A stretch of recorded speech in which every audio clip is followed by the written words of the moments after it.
আসসালামু আলাইকুম। আজকে আমি আপনাদের সাথে খুবই মজাদার একটি রান্না শেয়ার করব।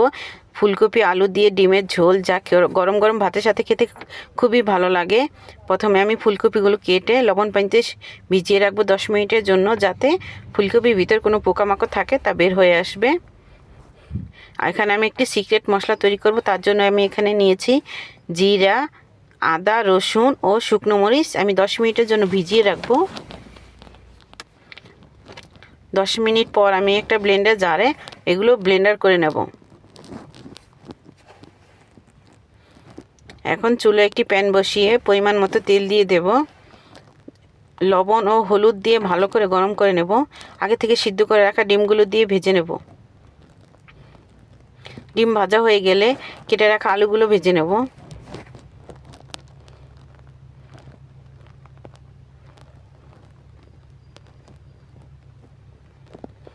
আলুগুলো ভাজা হয়ে গেলে উঠিয়ে একই তেলে ফুলকপিগুলো পানি ঝরিয়ে ভেজে নেব।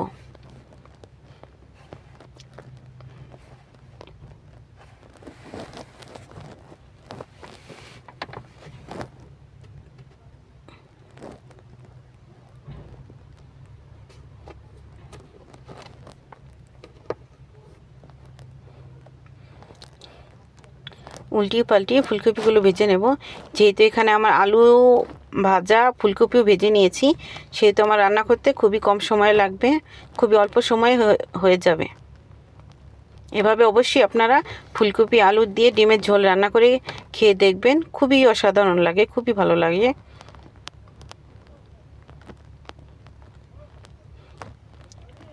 এবার ফুলকপিগুলো উঠিয়ে নেব।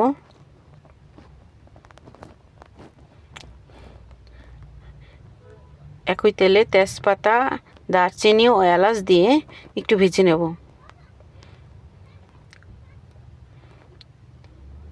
এবার কেটে রাখা পেঁয়াজগুলো দিয়ে দেব।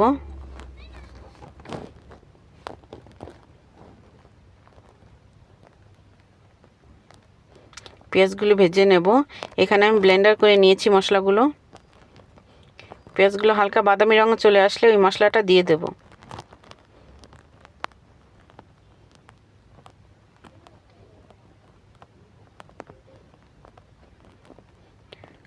মশলা দিয়ে ভালো করে নেড়েচেড়ে মিশিয়ে নেব। যেহেতু আমি এখানে তিনটে শুকনো মরিচ দিয়েছি, সেহেতু এখানে আমি আর শুকনো মরিচের গুঁড়ো দেব না।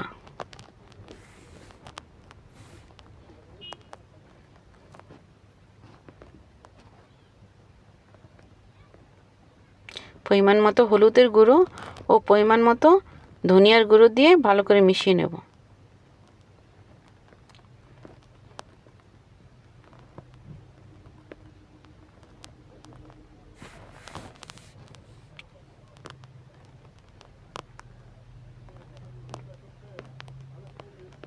একটু পানি দিয়ে মশলা কষিয়ে নেব।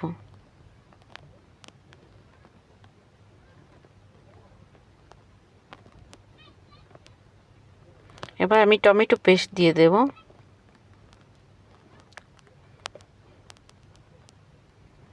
টমেটো পেস্ট করে দিলে তরকারি গ্রেভিটা অনেক ঘন হয়।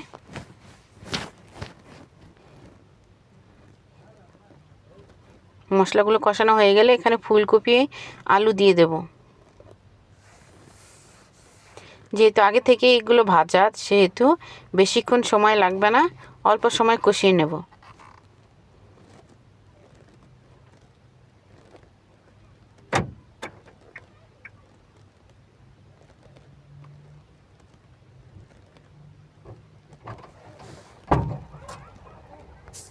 এভাবে কষিয়ে ঢাকনা দিয়ে ঢেকে 2 মিনিটের জন্য রান্না করে নেব।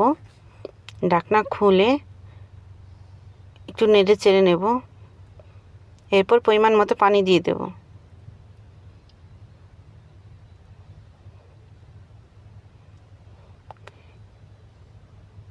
পরিমাণ মতো লবণ দিয়ে দেব। পানি ভালো করে বলক চলে আসলে ভেজে রাখা ডিম দিয়ে দেব। দিয়ে কিছুক্ষণ রান্না করে নেব। ব্যাস হয়ে গেল আমার ফুলকপি আলু দিয়ে ডিমের ঝোল।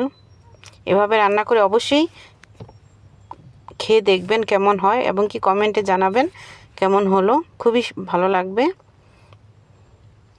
আমার চ্যানেল নতুন হলে আমার চ্যানেলটি সাবস্ক্রাইব করবেন, বেল আইকনটি অন করে রাখবেন। আজকে এই পর্যন্তই। সবাই ভালো থাকবেন। আল্লাহ হাফেজ।